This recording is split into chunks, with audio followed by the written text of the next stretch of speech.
history class with Dr.W. We're continuing our discussion of the Civil War, and in this lecture we've reached the turning point of the war, the middle of 1863, the middle of the war, and its key battle, the Battle of Gettysburg.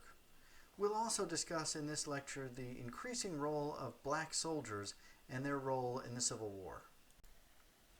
In the previous lecture, we talked about some of the challenges confronted by both sides during the Civil War in terms of maintaining their fighting force and also maintaining morale. So, as we approach the Battle of Gettysburg, both sides really needed a jolt in terms of momentum, and frankly, both sides were ready to try to push this war to some sort of conclusion. So Robert E. Lee had convinced Jefferson Davis to authorize an invasion of the North, and Lee's force in the late spring, early summer of 1863 pushed northward into Maryland and Pennsylvania. On July 1st, the Union Army of the Potomac, under the generalship of George Meade, caught up with Lee in Gettysburg, a junction town where several roads connected.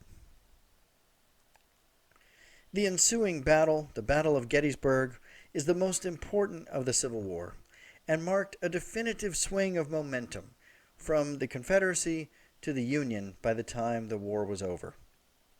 The Confederates were outnumbered, about 75,000 troops to 90 or so thousand on the Union side. Nonetheless, the first day of the battle went well for the Confederates as they pushed back Union forces. The second day of the battle marked a back and forth between the two sides as the troops maneuvered around trying to gain an advantage, but ended up in essentially a stalemate.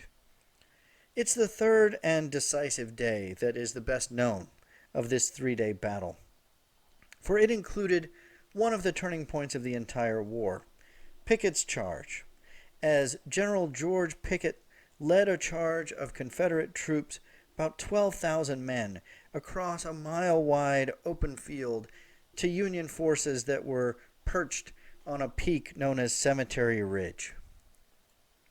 The move proved devastating and foolhardy, as Confederate troops were picked apart by Union troops as they made their way up the hill.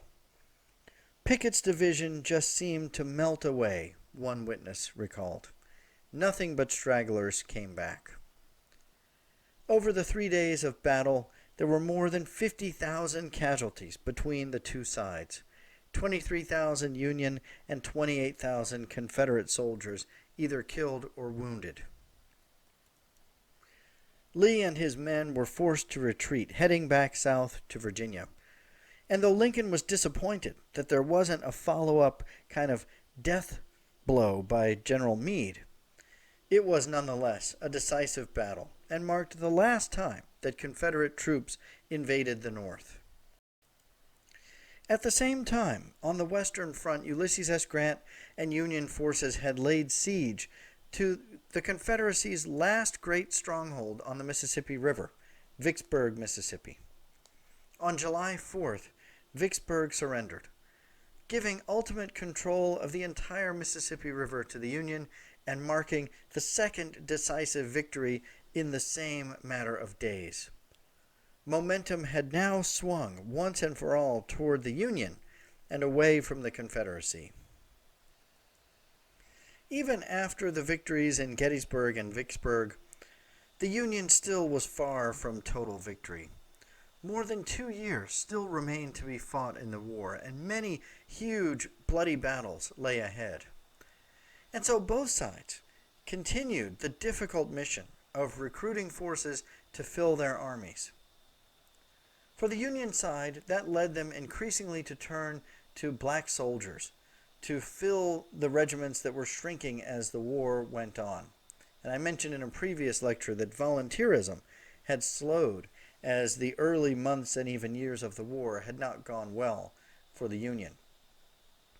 Now they turned more and more to black soldiers, who went from serving roles primarily in service roles and transportation and assistance to actually fighting against the Confederacy. Forces at that time were, of course, segregated, and the first and most famous of the all-black regiments was the 54th Massachusetts, organized in 1863.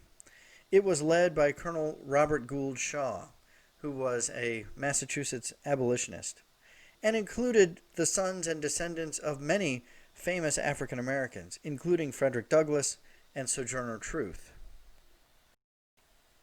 Black soldiers endured many hardships, even within the Union Army.